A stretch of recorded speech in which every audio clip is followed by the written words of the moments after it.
Ya, bismillahirrahmanirrahim. Assalamualaikum warahmatullahi wabarakatuh. Selamat pagi semuanya.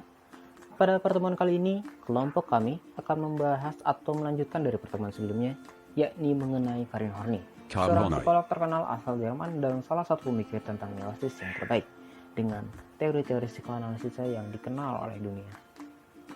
Sebelum memulai masuk ke topik pembahasan, izinkan saya, Suryanto Caksono, bersama dengan teman-teman saya, yakni ada Fauzia Farah Afifah, Devi Triani, dan Cut Putri Harma. Baik, agar tidak berlama-lama, mari kita masuk ke topik pembahasan. Yang pertama, teori psikoanalisis sosial. Teori sosial ini dibentuk atau dari Karin Horney. Horney dibentuk berdasarkan asumsi bahwa kondisi sosial dan kultural, terutama pengalaman-pengalaman masa kanak-kanak, sangat besar pengaruhnya dalam membentuk kepribadian seseorang. Orang-orang yang tidak mendapatkan kebutuhan akan cinta dan kasih sayang yang cukup selama masa kanak-kanak mengembangkan rasa pemusuhan dasar atau basic hostility terhadap orang tua mereka dan sebagai akibatnya mengalami kecemasan dasar atau basic anxiety. Kemudian Horney mengatakan bahwa seseorang melawan kecemasan dasar dengan melakukan salah satu dari 3 cara pokok dalam berhubungan dengan orang lain, yakni yang pertama adalah mendekati orang lain, kedua melawan orang lain, dan yang terakhir adalah menjauhi orang lain. Pada dasarnya individu normal mungkin menggunakan ketiga cara tersebut, tetapi tidak dengan orang-orang neurotik. Mereka mungkin akan menggunakan hanya salah satu dari ketiga cara tersebut. Kemudian, di sini ada gambaran diri ideal diekspresikan dalam 3 bentuk. Yang pertama adalah pencairan, neurotik akan kemuliaan atau neurotic search for glory. Ya, kemudian ada permintaan neurotik atau neurotic claims. Dan yang terakhir ada kebanggaan neurotik atau neurotic pride. Ya, next. Selanjutnya ada psikologi feminim. Sebagai seorang wanita yang dilatih dalam psikologi postmaskulin dari Freud, yaitu Horney perlahan-lahan menyadari bahwa pandangan psikoanalisis tradisional terhadap wanita tidaklah berimbang. Bagi Horney, perbedaan psikis antara pria dan wanita bukanlah hasil dari perbedaan anatomi, melainkan hasil dari perbedaan kultur dan harapan sosial terhadap masing-masing dari mereka. Pria yang menaklukkan dan mengatur wanita, serta wanita yang meremehkan dan iri terhadap pria, dengan melakukan hal tersebut disebabkan adanya daya saing neurotik yang terdapat pada sebagian besar masyarakat. Ada psikoterapi. Di dalam psikoterapi sendiri pun ada konflik dasar, yaitu menurut Horney 1950, seiring dengan orang yang berusaha untuk mengatasi konflik ini, mereka cenderung mengadopsi satu dari 3 kecenderungan neurotik, yaitu ada mendekati, melawan, dan menjauhi orang lain.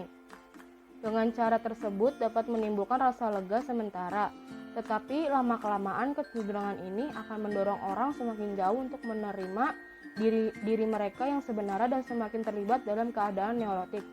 Kemudian ada tujuan umum terapi. Menurut Horney 1942 dan 1950, supaya pasien menghilangkan gambaran diri ideal mereka, menghentikan pencarian neurotik akan kemuliaan mereka, dan mengubah kebencian diri menjadi penerimaan terhadap diri mereka yang sebenarnya.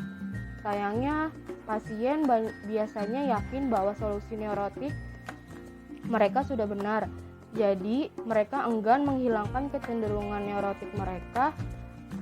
Ketiga, kecenderungan neurotik dapat digambarkan dengan istilah positif seperti cinta, kebiasaan, atau kebebasan. Oleh karena itu, biasanya pasien yang menyebutkan perilaku mereka dengan istilah positif tersebut, maka tindakan yang dilakukan mereka tampaknya tindakan yang sehat, benar, dan diinginkan. Kemudian adanya tugas terapis, meyakini bahwa solusi mereka saat ini lebih condong pada mendukung daripada mengurangi inti masalah dari neurosis, yang mana tugas ini membutuhkan banyak waktu dan kerja keras. Pasien-pasien dapat mencari pengobatan atau solusi cepat, tetapi hanya melalui proses panjang dan kerja keras untuk memperoleh pengenalan diri yang dapat memberikan perubahan positif. Pengenalan diri harus lebih dari sekadar pencarian informasi. Menurut Horney, tahun 1942 dan 1950, hal ini harus didampingi oleh pengalaman emosional. Pasien harus memahami sistem kebanggaan mereka seperti apa yang seharusnya mereka lakukan, bagaimana mereka menjauhi dari diri mereka, dan konflik-konflik mereka. Walaupun seorang terapis dapat membantu mengarahkan pasien menuju pengenalan diri, terapi baru benar-benar dihasilkan jika dibangun dari analisis diri. Pasien harus memahami perbedaan antara gambaran diri ideal mereka dan diri mereka sebenarnya. Mungkinkah neurotisme merupakan hal yang baik?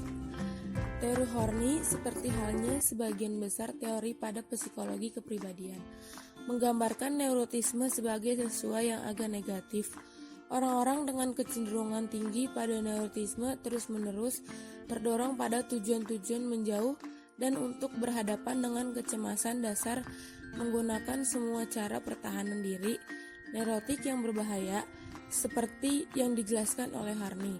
Akan tetapi, mungkin ada beberapa kasus di mana neurotisme merupakan sesuatu yang baik, terutama untuk mendeteksi ancaman-ancaman. Orang-orang neurotik cenderung menjauhi ancaman-ancaman dan segala bentuk hasil negatif. Oleh karena itu, Robinson dan rekan membuat sebuah penelitian untuk mencari tahu tentang hubungan antara neurotisme, pengenalan ancaman, dan mood. Mereka memprediksi bahwa bagi orang-orang yang mempunyai kecondongan neurotisme yang tinggi, kemampuan untuk bisa mengenali ancaman secara akurat di lingkungan akan berkaitan dengan penurunan mood negatif.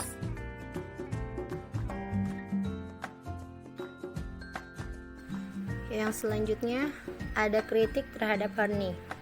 Kekuatan teori Horny adalah pada lembarannya yang sangat jelas tentang kepribadian neurotik. Tidak ada pembuat teori kepribadian lainnya yang menulis tentang neurosis sebaik atau sebanyak Horny. Penjelasan yang sangat lengkap tentang kepribadian neurotik menyediakan ide-ide yang sangat baik untuk memahami orang-orang yang kurang sehat secara mental. Ide-ide yang hampir sebagian besar dikhususkan membahas tentang orang-orang neurotik telah membatasi teorinya. Ide-idenya juga mengenai kepribadian normal atau sehat yang sangatlah umum dan tidak dijelaskan dengan baik atau dengan detail. Selanjutnya ada istilah dan konsep penting. Horny meyakinkan bahwa pengaruh-pengaruh sosial dan kultural lebih penting daripada pengaruh-pengaruh biologis. Anak-anak yang kurang mendapatkan kehangatan dan kurang kasih sayang mempunyai kebutuhan akan rasa aman dan puas yang tidak terpenuhi. Perasaan terasingkan dan ketidakberdayaan memicu kecemasan atau perasaan keterasingan dan ketidakberdayaan dalam dunia yang cenderung penuh permusuhan. Ketidakmampuan seseorang untuk menggunakan taktik yang berbeda dalam hubungan mereka dengan orang lain menimbulkan konflik dasar, yaitu kecenderungan yang tidak sesuai untuk mendekati, melawan, dan menjauhi orang lain. Horny menamai kecenderungan untuk mendekati, melawan, atau menjauhi orang lain sebagai 3 kecenderungan neurotik. Orang normal menyelesaikan konflik dasar mereka menggunakan 3 kecenderungan neurotik ini.